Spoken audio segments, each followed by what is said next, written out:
So hello everyone, welcome back to another problem of Jaan Kalda series. This is problem number 12 और इस question के लिए मैं आपको टाइम लिमिट देना चाहता हूँ सिर्फ 30 सेकेंड का. Okay, this problem can be solve with in 30 seconds only. So your time starts now. Video pause करके फटाफट से शुरू हो जाओ. उसके बाद एंड में जाके आंसर मैच करना.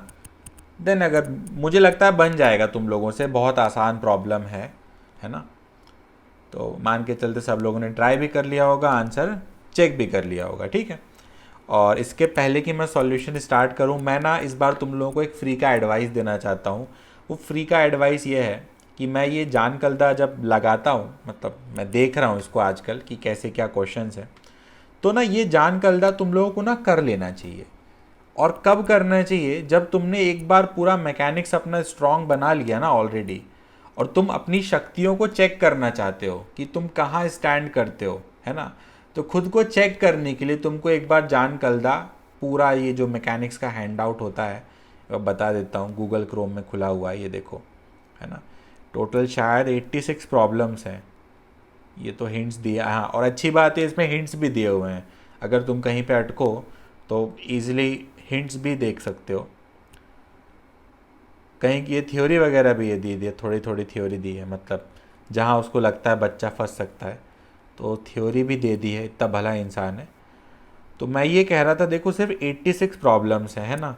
तो तुम अगर खुद की शक्तियों को चेक करना चाहते हो कि तुम्हारा जो मैकेनिक्स है वो किस लेवल पे है, मतलब कि कैकरॉट वाले लेवल पे है, या सुपर साइयन 1 है, या सुपर साइयन 2 है, या 3 है, 4 है, या सीधे अल्ट्रा इंस्टिंक्ट पे चल रहा है. तो अगर तुम चेक करना चाहते हो ना, खुद को परखना चाहते हो मैकेनिक्स में, तो मुझे लगता है ये बहुत अच्छा मटेरियल है. तुमको ज़रूर करना चाहिए, है ना. चेक करने के लिए कह रहा हूँ, है ना. अगर बिगिनर हो तो नहीं करना चाहिए. सोच रहे हो कि बिगिनर हो और इससे सीख लोगे मैकेनिक्स, तो फिर हो सकता है कि मुंह के बल गिर जाओ. ठीक. तो अगर तुम्हारा मैकेनिक्स शानदार है या तुम सीख रहे हो, तो एक बार अच्छे से सीख लो. फिर एक बार खुद को परखने के लिए ये ज़रूर ट्राई करना, है ना, बिफोर जेई एडवांस. तो ये तो था फ्री का ज्ञान जो कि मैंने दे दिया. अब क्वेश्चन सॉल्व करते हैं. तो देखो क्वेश्चन कितना मतलब आसानी से सॉल्व हो जाएगा. सबसे पहले तो ये जो सबसे नीचे जो ब्लॉक टंगा हुआ है ना, मैं इस पे जूम कर रहा हूँ और इस पे एफ बी डी खेलूँगा. ठीक है. तो ये जो पॉइंट है, इस पॉइंट पर ऐसा डाउनवर्ड एक टेंशन आता होगा, और ये जो टेंशन होता होगा ये एम जी के ही इक्वल होता होगा, क्योंकि नीचे ब्लॉक टंगा हुआ है एम मास का. ठीक. उसके बाद यहाँ से एक टेंशन आता होगा. इस टेंशन को मैंने T1 मान लिया, और वैसे यहाँ से भी एक टेंशन आता होगा. इस टेंशन को भी मैं T1 ही मानूंगा ड्यू टू सिमिट्री, है ना. जैसा डायग्राम राइट में है वैसा लेफ्ट में है, तो सिमिट्री की वजह से ऐसा मैंने माना है. ठीक. हो सकता है यहाँ पर कोई बच्चा मन ही मन ये सोच रहा हो, सर सिमिट्री की क्या ज़रूरत है, पूरा तो एक ही रस्सी है, तो क्यों ना मैं सब जगह सेम टेंशन मानूं. तो देखो भाई, गलत सोच रहे हो. भले रस्सी पूरी की पूरी सेम हो, लेकिन अगर किसी रस्सी में कहीं पर किसी ने गिठान बांध दी ना, गिठान समझते होगे, नॉट बांध दी अगर, है ना, तो फिर ज़रूरी नहीं है उस रस्सी में हर जगह टेंशन सेम होता हो. फॉर एग्ज़ाम्पल यहीं पे आप देख सकते हो, ये पूरा का पूरा एक ही रस्सी है ना. ये 3 हिस्से दिख रहे हैं, ये तीनों एक ही रस्सी हैं, लेकिन इसमें डिफरेंट पार्ट्स में डिफरेंट टेंशन आएगा, है ना. जैसे कि यहाँ पर देखो, इस हिस्से में एम जी है, लेकिन यहाँ पर थोड़ी ना एम जी होता होगा, यहाँ कुछ और होता होगा, है ना. तो ये एक और मैंने आपको फ्री का ज्ञान दे दिया कि भले पूरी की पूरी एक ही रस्सी हो, लेकिन रस्सी में अगर आपको कहीं पे गिठान दिखेगी या नॉट वगैरह दिखेगी ना, तो आप उसमें सेम टेंशन मत मानना. ठीक है. हो सकता है आपको फिर धोखा मिले लाइफ में अगर सेम टेंशन मान लिया तो यहाँ पर सेम रस्सी की वजह से मैंने सेम टेंशन नहीं माना है. रिपीट कर रहा हूँ, यहाँ पर सिमिट्री की वजह से मैंने टेंशन को सेम माना है. ठीक. उसके बाद यहाँ पर सिंपल कंपोनेंट अगर मैं खेलूँ, तो देखो ये जो एंगल है, ये एंगल होगा कितना, β/2. तो मैं कहूँगा T1 और T1 के जो वर्टिकल कंपोनेंट्स होते होंगे वो इस mg को बैलेंस करते होंगे. ठीक है. तो इन दोनों T1 के जो वर्टिकल कंपोनेंट्स होंगे वो क्या होंगे, T1 cos β/2 दो बार, है ना, 2 T1 है, और ये बैलेंस करते होंगे mg को.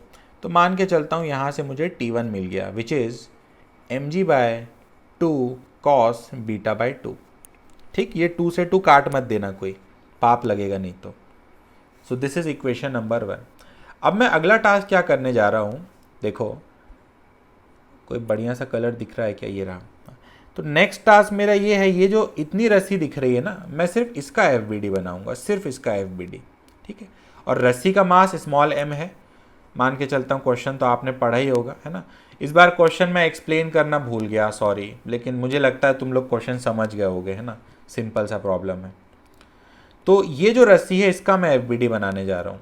ठीक है, तो इस रस्सी को मैंने ऐसे अलग से ड्रॉ किया, ये रहा, ये रस्सी बना रस्सा अलग आकर के। अब जो इसका लोवेस्ट पॉइंट था वहाँ पर जो टेंशन था वो तो T1 था। टेंशन हम हमेशा ऐसा अवे फ्रॉम द ऑब्जेक्ट बनाते हैं, ये बात आपको पता होगी। तो ये बनाया T1, और ठीक वैसे यहाँ पर एक टेंशन होता होगा T2। T1 और T2 ड्रॉ किए। फिर ये जो एंगल है हमको अच्छे से पता है कितना है, β/2, और ये जो एंगल है वो भी हमको अच्छे से पता है कितना है, अल्फ़ा। फिर सिंपल सी बात कहने जा रहा हूँ मैं कि ये जो गुलाबी कलर की रस्सी है ये रेस्ट पे है, तो इस पर जो नेट फोर्स है वो ज़ीरो होना चाहिए। तो नेट फोर्स मैंने ज़ीरो लगा दिया x में। तो अगर मैं ऐसा करूँगा तो मैं लिख सकता हूँ T2, मैं लिख सकता हूँ, हाँ, T2 cos alpha is equal to T1 sine β/2।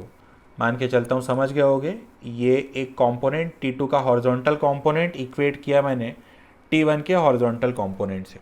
ठीक है, तो अब एक और फ्री का ज्ञान लो यहाँ पर मुझसे कि ये जो रस्सी है ना, ऐसे टंगी हुई जो रस्सी है, इसमें टेंशन का हॉरिजॉन्टल कंपोनेंट हर जगह सेम होगा। ठीक है, because the string is at rest. तो सीधी सी बात है, अगर ये रेस्ट पे है तो एक्स पे नेट फोर्स ज़ीरो होना चाहिए।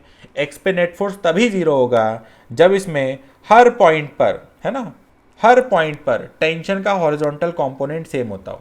ठीक, तो ये मैंने एक और फ्री टिप दे दी। बाकी बात मैं सिंपल सी बोल रहा हूँ, ऑब्जेक्ट रेस्ट पे है तो T2 के इस हॉरिजॉन्टल कंपोनेंट ने T1 के इस हॉरिजॉन्टल कंपोनेंट को बैलेंस कर दिया होगा, वही मैंने यहाँ पे लिखा है। ठीक, अब बारी आती है T2 को रखने की। तो T2 को रखना भी बड़ा आसान है। देखो T2 कैसे रखूँगा, ये जो रस्सी और ब्लॉक है ना, इस पूरे को मैंने सिस्टम मान लिया। ये देखो, ये रस्सी है, ऐसी कुछ रस्सी, उसके नीचे ब्लॉक है, ब्लॉक का मास था कैपिटल M, रस्सी का स्मॉल m। अब मैं क्या कर रहा हूँ, इस पूरे को ही सिस्टम मान रहा हूँ और नीचे लगा रहा हूँ मैं इस पर m+m × g। ठीक है, अब यहाँ जो टेंशन फेंशन होते होंगे सब इंटरनल होते होंगे, तो उनको मैं नहीं दिखाऊंगा, है ना। तो ये एक फोर्स होगा और यहाँ से आता होगा T2, है ना, यहाँ से T2 और यहाँ से भी T2। ये एंगल क्या है, अल्फ़ा।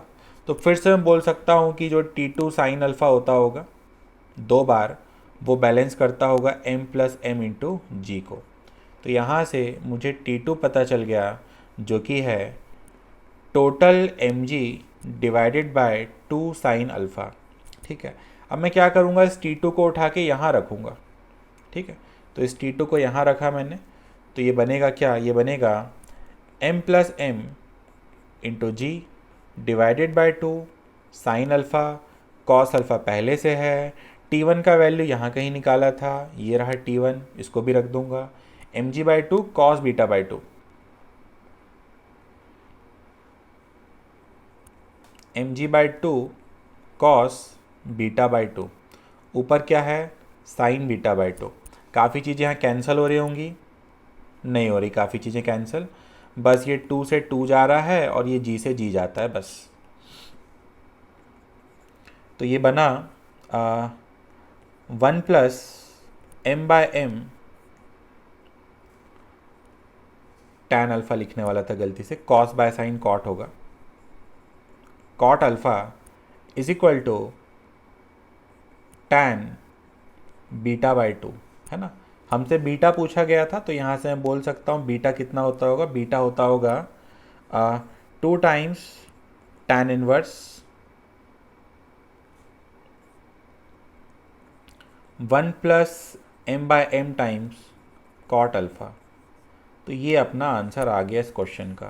देखो ये जो टाइम मुझे लगा है एक्सप्लेन करने में लगा है, मैं फिर से कह रहा हूँ कि जो मैंने टाइम लिमिट दी थी ना 30 सेकेंड की, वो एकदम सही दी थी। मैकेनिक्स जिसका अच्छा है वो 30 सेकंड में क्वेश्चन कर लेता है। देखना कोई ना कोई अभी कमेंट में भी लिखने आ रहा होगा कि सर मैंने तो मन में सॉल्व कर लिया 5 सेकंड में, है ना। एक बच्चा आके बोलेगा ऐसा ज़रूर, देखना। तो मान के चलते हैं क्वेश्चन आपको अच्छा लगा होगा। मिलते हैं नेक्स्ट वीडियो में। All the best.